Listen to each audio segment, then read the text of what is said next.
queria desistir de tudo. Foi aí que Deus levantou um homem para me pregar a palavra. Antigamente, ninguém teve a coragem de me falar que beber é pecado porque eu bebia. Ninguém teve a coragem de me falar que fumar é pecado porque eu fumava. Ninguém teve a coragem de me falar que mentir é pecado porque eu mentia. É aí aonde nós vamos ver que tem igrejas que não pregam a verdade de Deus. Tem igrejas que só falam de dízimo. Tem igrejas que só falam de oferta.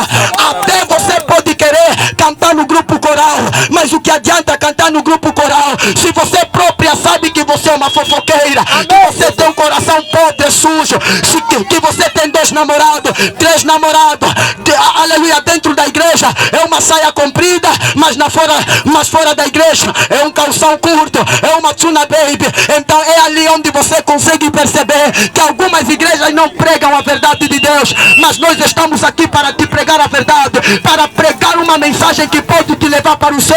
A Bíblia vai dizendo que Jesus é a ressurreição e a vida.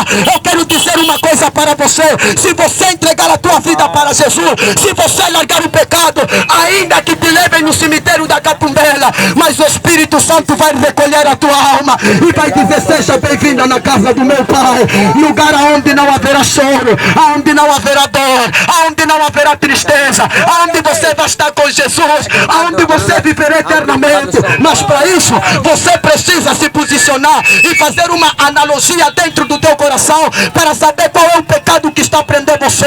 Se calhar você é um gatuno ou uma gatuna, se calhar você tem espírito de maçonaria, porque bruxaria não é só colocar feitiço na porta da outra, bruxaria é falar mal da outra, bruxaria é invejar a bancada da outra, bruxaria é ver cliente comprar na outra e você reclamar, bruxaria também é falar mal do marido dos outros, bruxaria também é se prostituir.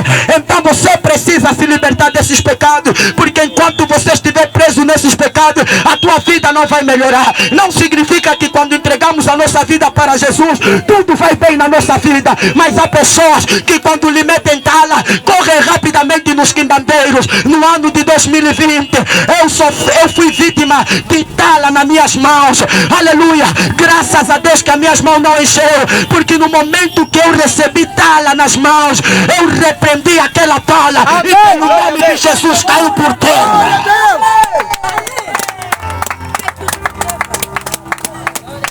Esse é o valor de servir a Deus. Esse é o valor de servir a Jesus. Aqui tem muitas mulheres que Deus quer levantar como pastoras. Tem muitas mulheres que Deus quer levantar como missionárias.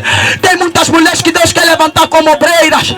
Se calhar você tem confiança nesse relacionamento, mas quantas vezes você recebe notícia que esse homem está te trair, que esse homem engravidou ali, que esse homem engravidou aqui?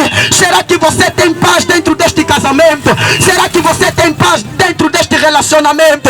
Este homem não te ama, ele está escravizando a tua vida, porque todas as vezes que ele quer estar com você, ele só quer estar com você nos momentos de relações sexuais. Mas eu quero dizer para você que existe alguém que se chama Jesus.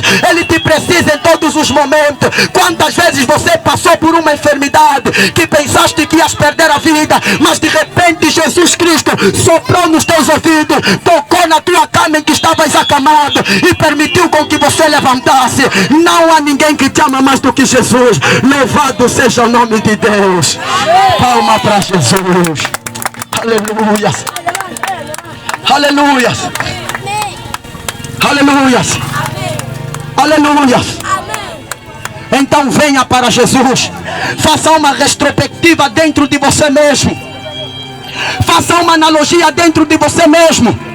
Antigamente, quando uma mamã via que a sua filha está colocando roupa curta, a mamã repreendia. Eu sou do tempo em que quando eu colocava corte na cabeça, a minha mãe dizia assim para mim: não coloque esse corte na cabeça porque é corte dos gatunos. Eu sou do tempo em que quando a minha irmã de 7 anos colocava uma saia curta, um calção curto, a minha mãe dizia: não coloque essa roupa, porque essa roupa é como se você fosse uma prostituta. Por isso, é quando muita gente abre a sua internet, recebe notícias de Luanda, que uma criança de 7 anos foi violada, que uma criança de 7 anos foi violentada. Por quê? Porque a culpa tem sido de algumas mães. Não compra roupa curta para a tua filha, não compra roupa sem sol para a tua filha, mas ensina a tua filha a se vestir, ensina a tua filha a adorar a Deus. Hoje em dia, as mães, em vez de oferecerem Bíblia para as suas filhas, estão a oferecer telefone, estão a oferecer boneca. Por isso é que as filhas estão a crescer rebelde. Ensina a tua filha a servir a Deus, porque quando ela tiver 8, 7 e 5 anos, ou 11 anos, ela vai ser uma profetisa de Deus. Eu estou a pregar para um povo determinado, um povo que quer mudar de vida, um povo que não quer as mesmas coisas, mas um povo que quer ter um encontro verdadeiro com Jesus. Se Jesus está falando com você, está batendo pela porta do teu coração, então tu, aleluia, faça uma retrospectiva dentro da tua vida. Arrependei-vos!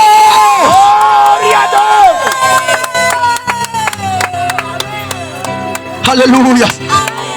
Aleluia! Eu conheci alguém, uma vez eu disse assim para ele: meu irmão, Jesus está voltando, se arrependa. Nesse dia eu encontrei ele com uma cuca na mão. Ele estava a beber aquela cuca. Ele até que gostou da minha pregação. Só que no momento que eu encontrei ele bem.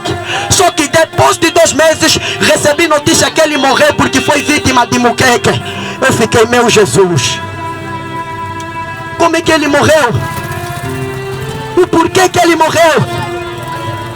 Meu querido irmão, vou dizer uma coisa para você.